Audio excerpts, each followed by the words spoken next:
Vida longa e próspera, ouvintes. O meu nome é Felipe Fraga e eu não edito podcasts. Meu nome é Hidalgo e eu gosto de... Que droga, começa de novo. Tu bota na íntegra, né? Começando de novo, então. Vai deixar. Vai deixar.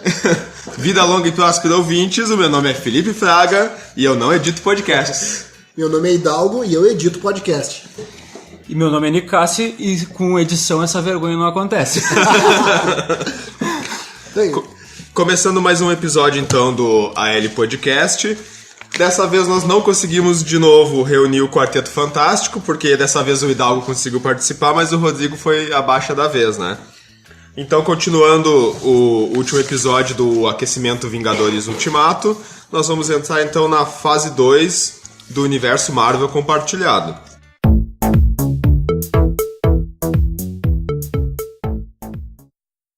Entrando na fase 2, então, hoje nós vamos começar falando sobre o Homem de Ferro 3 de 2013. Continuando como da última vez, então nós trazemos o consenso dos críticos, que é postado no site Rotten Tomatoes, e a nota também do mesmo site. O consenso de crítica, então, no Google Tradutor aqui, né, ele diz assim: com a ajuda de sua liderança carismática, algumas sequências de ação impressionantes e até mesmo algumas surpresas, Iron Man 3 é uma aventura espirituosa e divertida e uma forte adição ao cânone da Marvel, e a nota 80% ou 8.0. E aí, pessoal, concorda com essa nota aí? Tá errado. Tá errado. Tá errado, cara. Tá errado. Esse filme é ruim, cara. Tá, não é horrível, mas esse filme é ruim, cara. Tu não achou? Eu acho que a ideia do Mandarim é uma ideia bem porcaria. Eu não gostei, tipo, porque, né, se construiu assim a ideia do vilão e foi indo, o filme foi crescendo ali. Aí quando chegou na hora ali do vilão, o lance do Mandarim, que pra mim que foi o pior. Mas as cenas de ação, show de bola. As cenas de ação são ótimas, os efeitos especiais evoluem consideravelmente de uma fase para outra, a gente percebe nesse filme. O Homem de Ferro ele acaba inaugurando as duas primeiras fases, né? São os dois primeiros filmes, mas ele perdeu muito em enredo. O segundo já não foi um filme muito bom, né? Mas esse daqui perde bastante, ele perde ainda mais. E tem o lance também do esquema do que ele tem no peito ali, que parece que tinha, não sei se foi numa cena pós-créditos.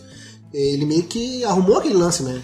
No final do filme ele tira o reator, né? Ele não usa mais o reator, né? Mas depois isso, a Marvel esquece disso no contexto. Depois, quando chega ali no Guerra Civil, já no próximo filme que ele aparece, acho que é o Guerra Civil, né? Eles totalmente esquecem, eles simplesmente têm o reator e era isso, né? Azar. E nem precisamos falar. Não, porque inclusive no final do Homem de Ferro 3, ele meio que termina com o Homem de Ferro, porque ele explode todas as armaduras, ele não tem mais nenhuma armadura, Sim. né? Então é como se o Homem de Ferro já não existisse, ele meio que rebuta, assim, mas depois eles simplesmente esquecem isso. E aparece. É em Vingadores 1 acho que ele aparece. Guerra Civil vem depois. Isso, exatamente. Ele vai aparecer na Era de Ultron, né? Cara, a gente precisa botar duas cenas pós-crédito por filme, então vamos tentar encher linguiça aqui, né? Foi o que os caras pensaram botando essa cena do reator. Eu, particularmente, não consigo gostar desse filme, assim, mas ele tem ideias boas, né? Ele tem aquilo da armadura vir voando pro corpo dele, né? Isso é bacana. Utiliza aquela roupa, daí ele faz os movimentos da armadura vir voando. Tem aquela relação dele com o menino, né? Que, se eu não me engano, vai até aparecer nos próximos filmes. Eu acho que aquele personagem vai ser retomado, talvez, pros novos Vingadores, alguma coisa assim. Eles vão utilizar ele de novo. Que é um menino super inteligente, assim. E daí eu gosto de algumas ideias, né? Até o do Mandarim não é exatamente o que eu queria ver. Eu preferia o Mandarim clássico dos quadrinhos lá, que é aquele Mandarim do mundo da magia, né? Eles demoraram a utilizar esse mundo, que eles só vão retomar lá em O Doutor Estranho. Eu gosto até, entendi a ideia do que eles quiseram fazer, com ele ser aquele, tipo, aquele ator que interpretava o Mandarim, né? Mas o vilão é sempre o problema de todos os filmes, digamos assim, né? E esse, acho que é um dos piores vilões do universo Marvel compartilhado, né? Aquela coisa da tecnologia Extremes ali. Daí eles já fazem a Pepper Potts também utilizar aquela tecnologia. Ao mesmo tempo que ela usa a roupa também, não faz uma armadura específica pra ela, né? Sim, eu acho que errado, né? É muito estranho. Acho que eles foram, no mínimo, apressados, né? De como eles fizeram esse filme, assim. Aquele personagem, ele não precisava desse tipo de criação, né? Podia continuar como algo normal. Até porque eles fazem o estereótipo, assim, que ele é o nerdão, assim, né? Bem estereotipado no início, aí ele vira o vilão porque ele sofria bullying, né? Uma coisa muito... Eu acho que fora de época mesmo, né? Pra eles colocarem isso. Mais 80% no Rotten Tomatoes é pra mostrar que os críticos do Rotten Tomatoes nem sempre acertam na nota, eu acho, né? Ou que a gente podia estar trabalhando pra eles. Não que a gente ache que nota é um parâmetro, né? Mas pelo menos serve pra diferenciar, né? Um filme do outro, né? Então vamos ver se a gente vai concordar com a próxima nota do próximo filme aqui, então, que é Thor, O Mundo Sombrio, também de 2013, né? Nessa época a Marvel fazia só 2 filmes por ano, né? Ainda não chegou lá a 3, 4 filmes. Então o consenso dos críticos é que pode não ser o melhor filme do universo Marvel, mas Thor, O Mundo Sombrio, ainda oferece muito humor e ação de alto risco que os fãs esperam, né? E tem uma nota de 66%, ou 6.6, né? Cara, eu não vi esse filme. Eu combinei contigo que eu ia assistir pra essa semana, mas me desculpa. Não consegui. Não vi. Eu tô te dizendo isso no meio do podcast, que é pra tu não desistir de gravar, né? Pra não desistir. Velho, o problema do Thor é o ator. Aquele ator não parece. Tu não gosta dele? Terrível, cara. Aquele cara não tem carisma nenhum. Não... Tanto é que o... Tá brincando, cara. O Loki, ele toma conta dos filmes do Thor, né? Tu não consegue imaginar o filme do Thor sem o Loki. Então, o personagem do Thor, não sei, não...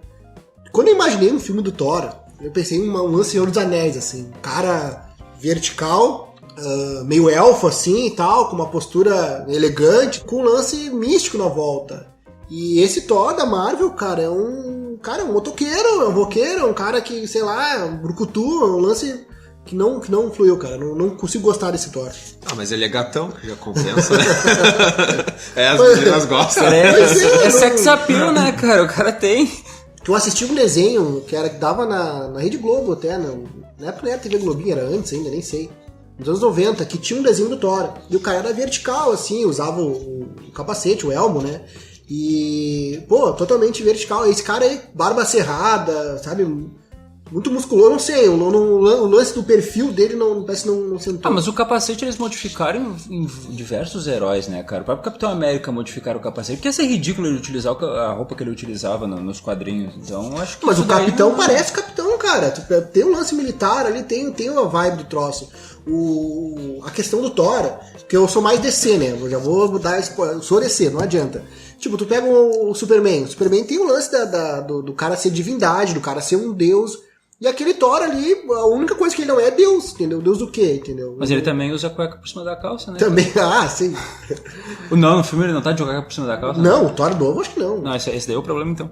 Esse é o problema. A Unicast acha que é o problema. Descobrimos o problema. Então, o lance é que tá, só pra concluir. O lance da divindade. Então, a Marvel pega um Thor, que seria o deus da parada ali, do trovão, e tira a divindade do cara e transforma no cara num lance diferente. Esse é o problema comigo, por isso que nenhum filme dele funciona pra mim. Ah, mas ele é um dos heróis mais poderosos ali, justamente pelo lance divino dele, cara. Tá, mas aí que tá, cadê a divindade dele nos filmes? Os filmes são comédia e ação. Sim. Principalmente o último que nós vamos falar no próximo episódio, ele é um filme de comédia de super-herói, né? Sim, É o que a gente discutiu já no último episódio, quando a gente falou sobre o primeiro Thor, é que o ator foi usado um pouco de forma errada, né? Porque o carisma dele tá mais pra comédia, tanto que eu acho que ele funciona melhor no Thor Ragnarok, né? Mas eu particularmente gosto da estética desse filme, assim, porque é uma estética mais sombria, né? O primeiro era um filme que tinha até alguns cenários, assim, que, sei lá, parecia o cenário do Chaves, assim, né? Cara, me lembra aquele Immortals, aquele filme horroroso que tem que estar todo mundo de dourado. Sim. E eles usam uma cidade cinematográfica lá no primeiro filme. Nesse aqui eles já corrigem, já gosto mais dos cenários, eu gosto da estética mais sombria mesmo, assim. A parte do mundo sombrio lá, onde ele vai enfrentar os Elfos Negros, eu acho bem bacana, assim. O Tom Hiddleston, o que acontece com o ator do Thor? É que o Tom Hiddleston, que faz o Loki, ele sempre rouba a cena, né? Ele é tão carismático, assim, né? Ele chama tão as câmeras que ele acaba apagando um pouco o ator que faz o Thor mesmo, né? Mas eu acho que isso já é corrigido depois no Thor Ragnarok, né? Mas o que eu acho pior disso ainda é quando eles pegam a personagem feminina, que ela é só um interesse romântico do personagem, e querem dar um destaque meio forçado, assim, né? Porque nesse filme eles têm o éter lá, e daí esse éter é colocado dentro dela, daí fica, tipo, dentro da personagem, os elfos começam a perseguir ela pra tirar o éter dela, assim. Então é uma coisa que eles pegam a personagem que é só interesse romântico e colocam ela assim nessa... Não, tem que dar uma importância pra ela e daí então tem que usar ela na história principal, né? E eu acho que não é por aí, né? Ou dar um destaque realmente pra ela, porque até depois no futuro, no universo Marvel, ela vai virar a Thor, né? Ela vai virar a Thor feminina, no caso.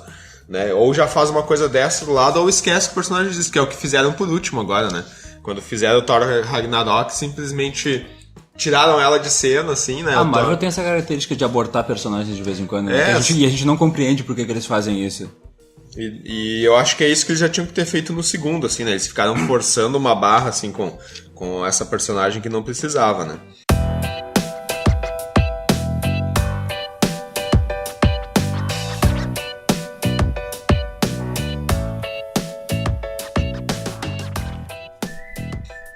Mas então, passando pro próximo filme, Capitão América, o Soldado Invernal, já em 2014, né? A consenso dos críticos do Rotten Tomatoes, então, é que ele é um filme com um suspense politicamente astuto, né? E ele é uma entrada superior no cânone dos Vingadores e com certeza encantará os maratonistas da Marvel, ou seja, as pessoas que assistem todos os filmes da Marvel, né? E ele é, se eu não me engano, até agora, aqui, desde a primeira fase a segunda maior nota de um filme, né? A gente tinha o Homem de Ferro com 93%, depois os Vingadores com 92%, e esse então vai ser o terceiro com 90%, né? Eu particularmente concordo muito com essa nota aí, talvez pudesse ter uma nota maior, porque pra mim esse filme em direção assim, foi um filme que me surpreendeu bastante, né? A inauguração dos irmãos Russo no universo Marvel compartilhado. As cenas de ação, assim, eu acho que são muito bem dirigidas, assim, a porradaria é muito real, assim, né? Eu acho que eles utilizam bem o Chris Evans e quando ele bate, assim, tu chega a sentir a dor mesmo, né? Eles utilizam a mixagem de som e a edição de som de cenas, assim, aquela cena do elevador, né, que já mostrava no trailer, é sensacional, assim. As cenas de combate do Capitão América, elas são mais brutas, né? Elas são mais de contato do que a dos outros heróis. Eu gostei muito desse filme, cara. Gostei bastante, eu não gosto do Buck. Depois a gente vai falar bem mal dele no próximo episódio. Que personagem horroroso, mas enfim. Eu não gosto dele, mas eu gostei muito desse filme, cara. Esse filme eu tive a pior experiência que eu já tive no cinema assistindo esse filme, cara. Eu fui ver ele no shopping de Cachoeirinha. Desculpa os alunos que moram em Cachoeirinha, vocês não devem ir naquele shopping. Eu vi dublado com um monte de criança dentro da sala de cinema fazendo barulho. Foi horrível, assim. Péssimo, mas ainda assim eu consegui achar o filme muito bom. Me prendeu pra caramba. Capitão América, Soldado Invernal é um baita filme. Assisti várias vezes e o Buck, nesse filme, eu acho que ele tá bem construído e é um cara de presença, entendeu? Acho que o problema dele é no outro, né? Daí depois tragam o personagem. Depois eles cagam o personagem. Cagam muito o personagem. Mas, cara, esse filme, assim, ó, olha aqui, eu sou DC, hein? Esse filme da Marvel é fudido. A coisa mais que eu gosto desse filme é a ação, certo? A ação dele é bem... Parece Jason Bourne, assim, que é aquele lance... A câmera tá buscando a coisa mais orgânica, assim, da porradaria. A câmera mais tremida. Mais tremida, que é um lance que não tem. Acho que talvez seja o único filme da Marvel que até hoje tenha usado essa vibe, essa pegada de filme de ação mesmo. E então é um filme construído na função de ser um filme de perseguição, talvez até meio, sei lá, de ação policial. E então, a nota, que nem o Felipe falou ali, 90%, olha, pra mim podia ser 95%, entendeu? Até mais, não sei. Eu não acho ele melhor que o primeiro Homem de Ferro ainda. Não acho ele melhor que o primeiro Homem de Ferro, mas eu acho que ele merecia o segundo lugar em nota ali. E olha até melhor que o Vingadores, o primeiro Vingadores. O primeiro Vingadores é bom. Não, mas esse filme, cara, eu vou dizer uma coisa. E olha que esse ator, o Chris Evans, né? Quando eu olho ele, eu me lembro daquele filme de comédia que é o... Não é mais um besterol americano. Eu penso direto naquele filme, que é um filme de comédia clássico dos anos 90, 2000, não? 2001 foi lançado, 2002 por aí, né? Por aí, mais ou menos. Então eu não vejo ele como um ator de filme de ação. Mas ele recusou o papel de Capitão América uma porção de vezes antes de acertar. Sim. E agora, pra mim, ele é o capitão. Ele me convenceu. Ele entrou no personagem. Ele é o capitão. É o que a gente colocou no último episódio, que é impressionante como ele conseguiu apagar o Tocha Humana, né? Porque a gente já tinha ele como Tocha Humana e tal. Apagar o Tocha Humana. Apagar o Tocha Humana, né? No trocadilho aí, né? E... Porque a gente tinha... Só que aqueles filmes são tão ruins, né? Os filmes do Quarteto Fantástico. Quarteto Fantástico, que eu acho que foi fácil, né? De substituir. E aqui aparece uma coisa interessante, assim, que eu acho que é a partir desse filme que a Marvel começa a se dar conta de que eles têm que fazer filmes de gênero, né? Porque até o Thor, o Mundo Sombrio, me parece que era filmes de super-herói como um gênero. Não, a gente vai fazer filmes de super-herói focado. E o Capitão América Soldado Invernal é um filme de herói só no plano de fundo, mas na verdade ele é um filme de espionagem, né? Suspense e espionagem, né? E ele pega referências aos clássicos, né? Tanto que eles vão trazer o Robert Redford, que participou do filme como Jogos de Espiões, assim, e vai fazer um filme... O gênero desse filme é filme de espionagem, né? O herói é só, digamos, com um plano de fundo pra história, assim, né? Então, que nem tu disse, ele parece muito Bourne, lembra o novo 007, assim, a coisa da porradaria, da porrada doer mesmo quando tu assiste, né? Sim. De causar aflição ali. E eu acho legal o dilema do personagem em enfrentar o vilão, né? Que é uma coisa que não acontece, não tem uma relação sentimental com os outros vilões, né? É só a pancadaria pela pancadaria, impedir que o cara complete seus planos. Mas que nem acontece em todos os filmes do Homem de Ferro, né? Acaba acontecendo. Mas nesse daí, essa relação dele com o Buck foi bacana, assim, do dilema dele de lutar ou não lutar e de enfrentar o cara que era amigo dele, né? Que foi o cara que passou a academia dele de militar. Então achei muito bacana. O Buck mesmo, digamos que ele não tem muito sobre a história dele, mostra um pouco como é que acontece tudo, né? Mas só de fazer referência lá ao primeiro filme, com aquela relação de amizade que ele tinha, né? Tanto que eles vão continuar isso depois, mais pra frente, lá no Guerra Civil, eles ainda vão utilizar, digamos que o mesmo gancho pra continuar a história lá do Guerra Civil, que nos quadrinhos não é assim, né? No próximo episódio eu vou te perguntar por que eles fazem isso, pra quê? Pra quê?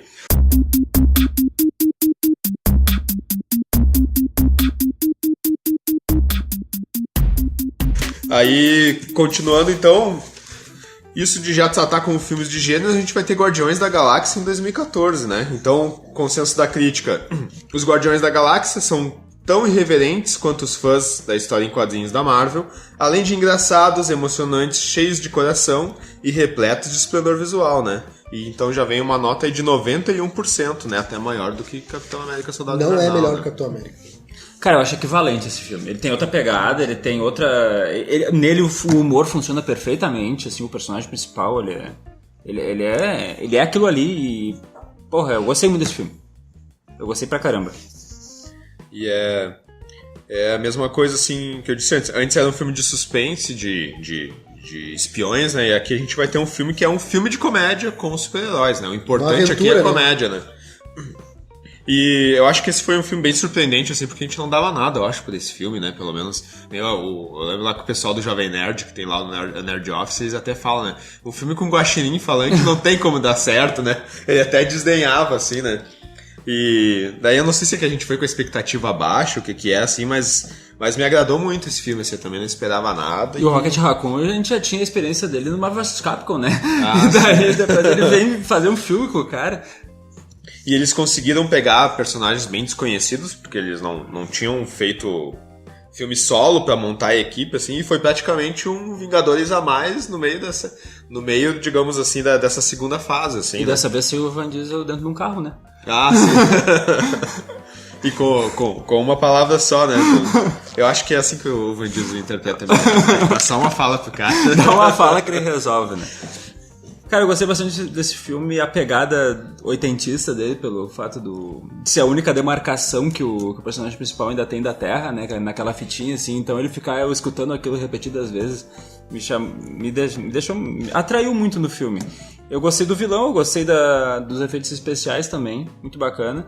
O Groot rouba a cena, né? E o diretor James Gunn, então, né? Eu acho que ainda... Digamos que o plus desse filme, assim, o melhor aspecto dele é a trilha sonora, né? Eu acho que a trilha sonora é tudo nesse filme, assim. Se não tivesse aquela trilha bem encaixada, foi tudo acho que que os ele não ia caras não funcionar fizeram no tão Capitão bem. Marvel, né? Exatamente, né? Que Os caras fizeram muito errado no Capitão Marvel, eles fizeram bem aqui. Poucos filmes, assim, ficaram tão... O lance de juntar a trilha sonora com a história, o roteiro mesmo do filme se encaixou tão bem quanto o Guardiões. Apesar de eu não ser um fã que nem vocês e tal, isso dá pra... Pô, de longe dá pra ver que uma das melhores coisas da engenharia, de como, acho que foi o Gunn que fez isso, né? Uhum. Montou a coisa que ficou orgânico.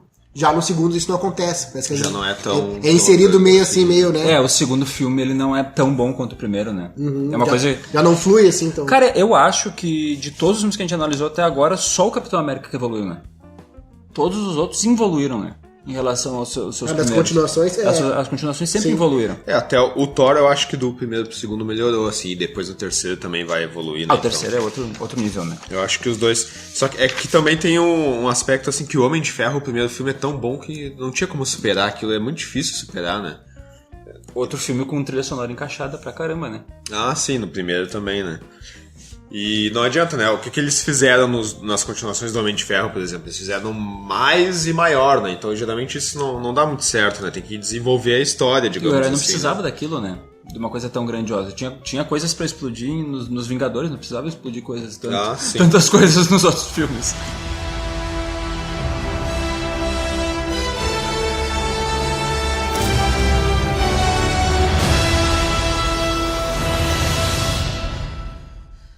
Falando em Vingadores, então, o próximo filme já em 2015, né?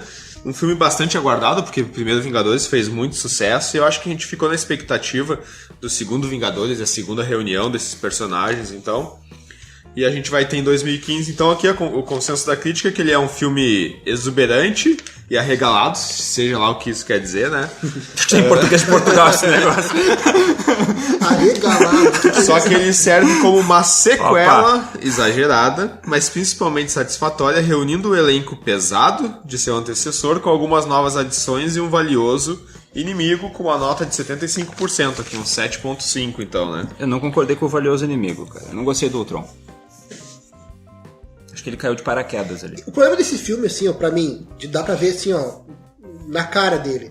Ele tem divergências criativas na concepção do filme. Com certeza, Tipo, isso. ele é uma coisa, daqui a pouco ele é outra, e até o tom, assim, de humor e densidade não fecha, assim. É tipo um lance de alguns filmes da DC, assim, que é um humor meio louco, assim, que às vezes estão brincando, daqui a pouco estão super sério e depressivo, e esse filme tem esse lance, assim. Eles têm um lance que bota um peso ao mesmo tempo que põe uma piada em cima do peso. Então acho que não.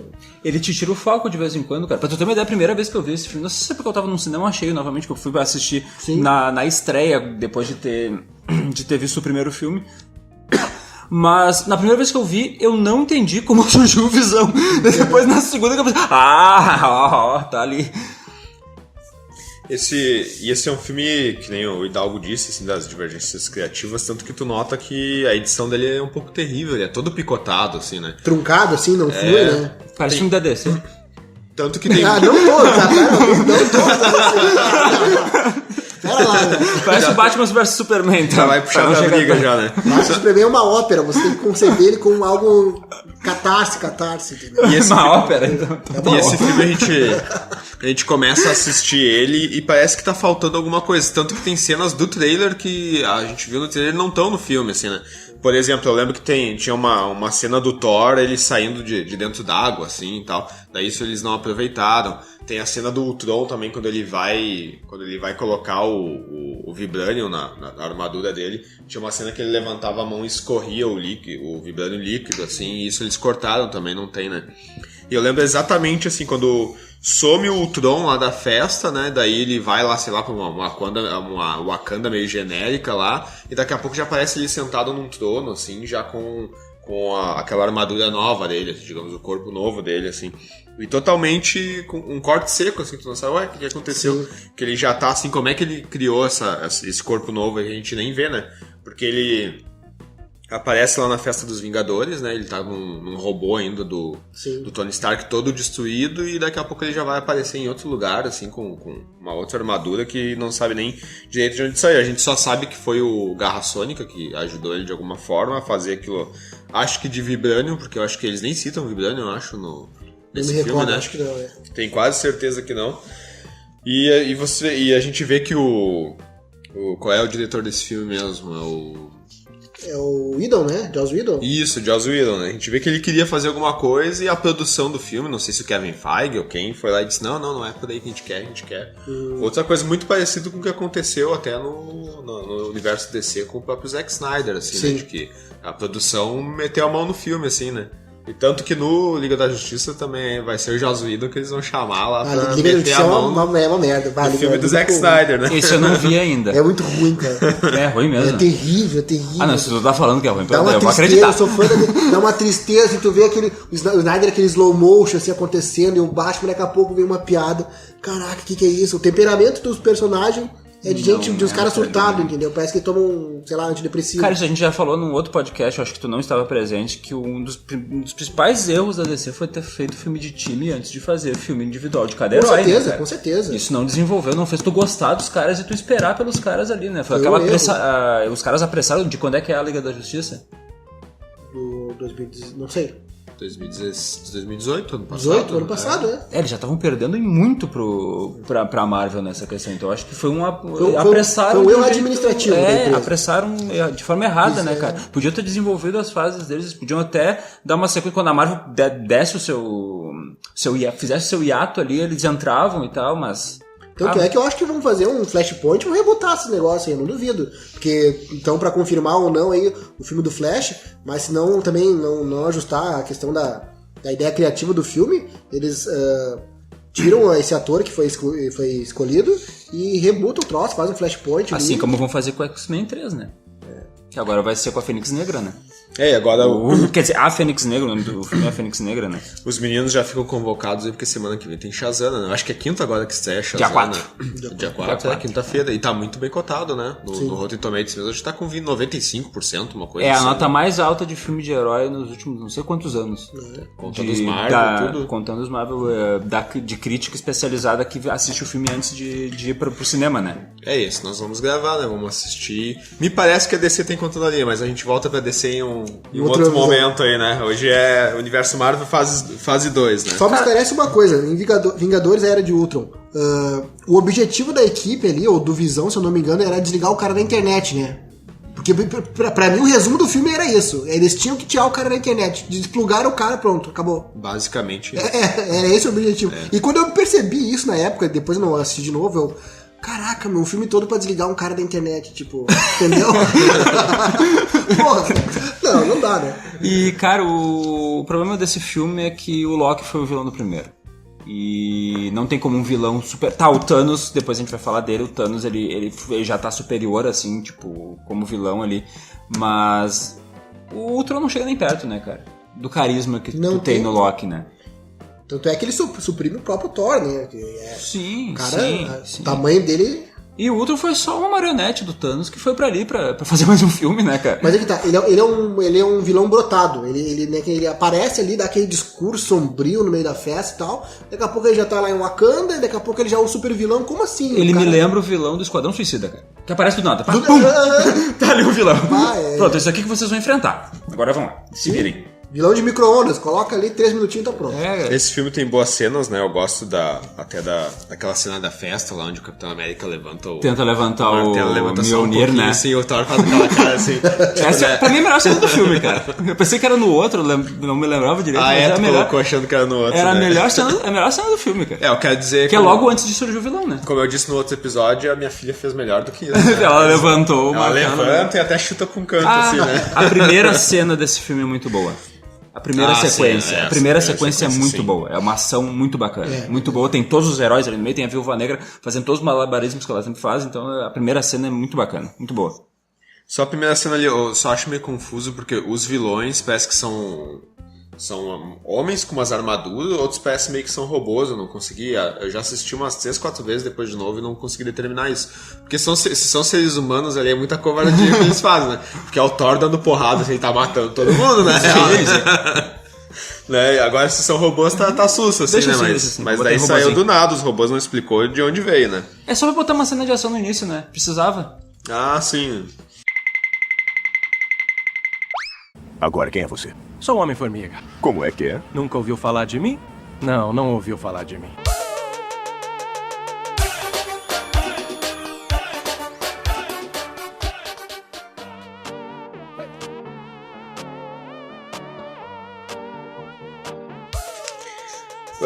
Pra finalizar então a segunda fase, né, depois de Vingadores Era de Ultron, nós temos um outro filme de comédia dentro do universo Marvel, que é o Homem-Formiga, também de 2015, né? Então essa fase ali, como a fase 3,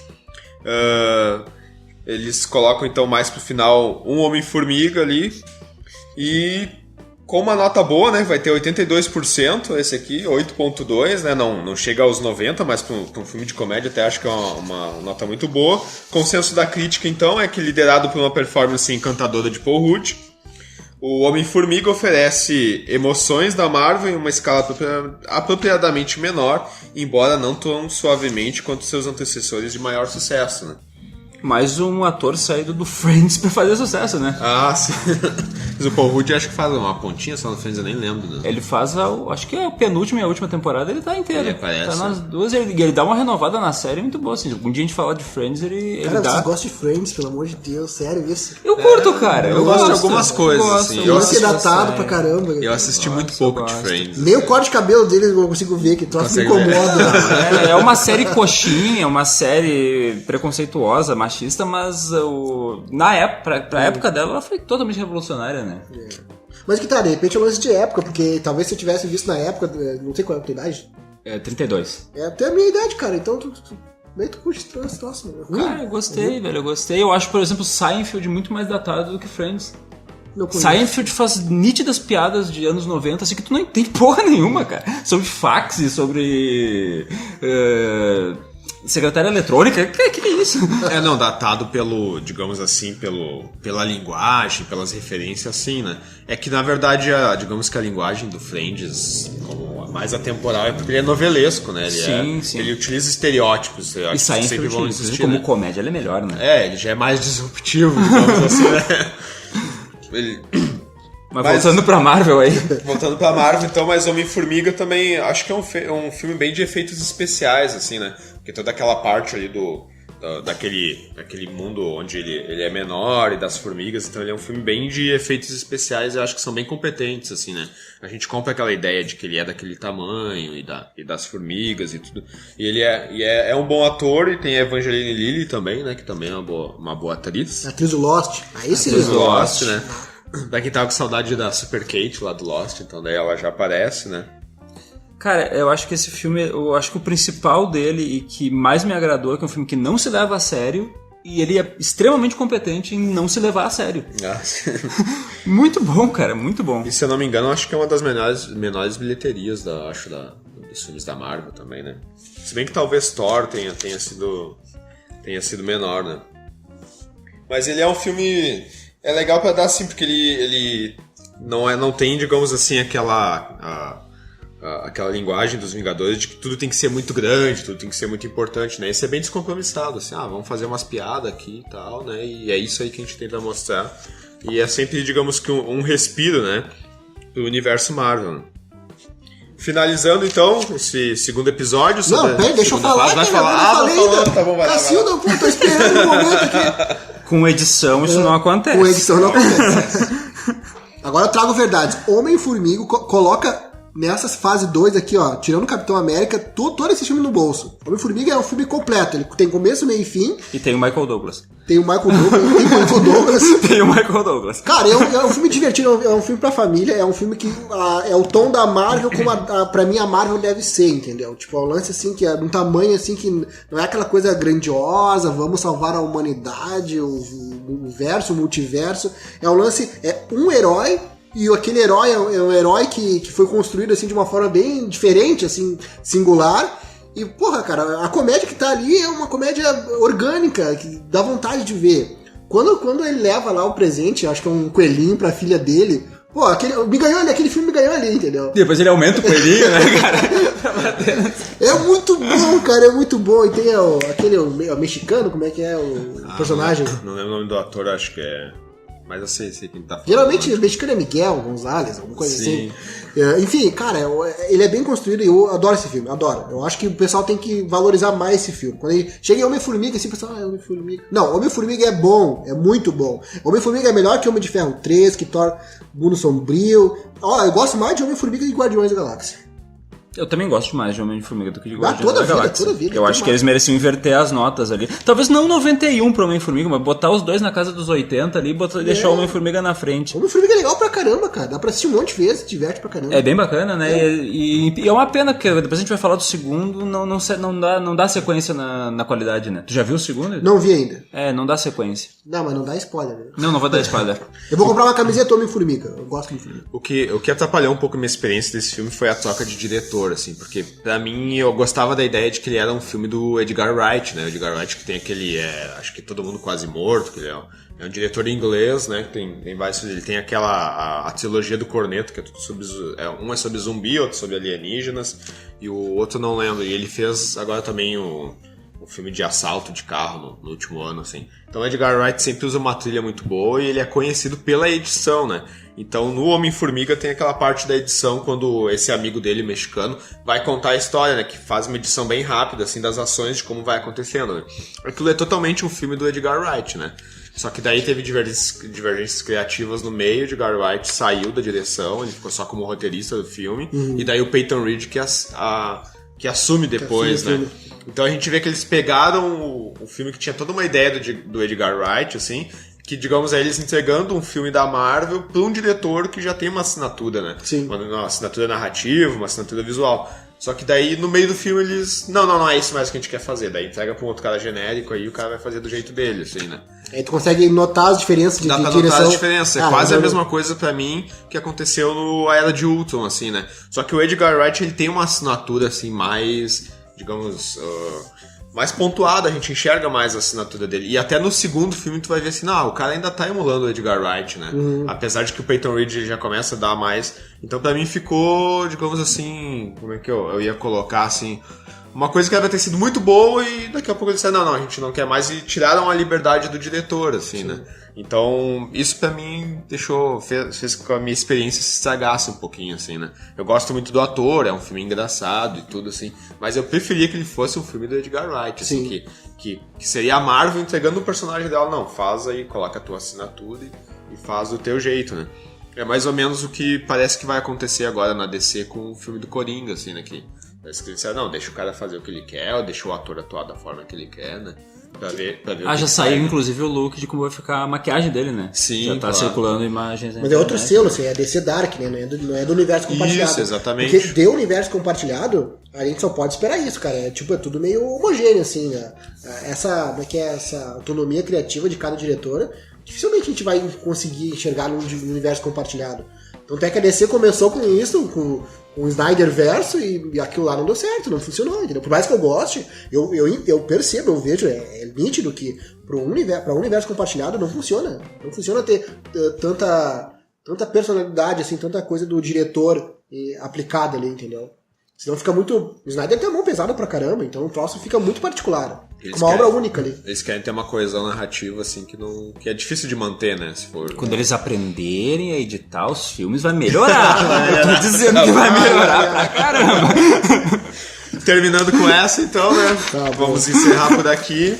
E nós nos vemos no próximo episódio. Espero que dessa vez com o time completo. Que vai precisar, né? Que vai precisar, é muito né? filme. Porque é muito Bastante filme. Mas no próximo a gente vai dividir em 2 partes daí, né? São Pode ser, 5 filmes e daí esse é esse a gente... E vai ter o melhor filme da Marvel até hoje. Ah, com certeza. E vamos tentar dividir, trazer mais participantes pra esse, de repente fazer no final de semana, né?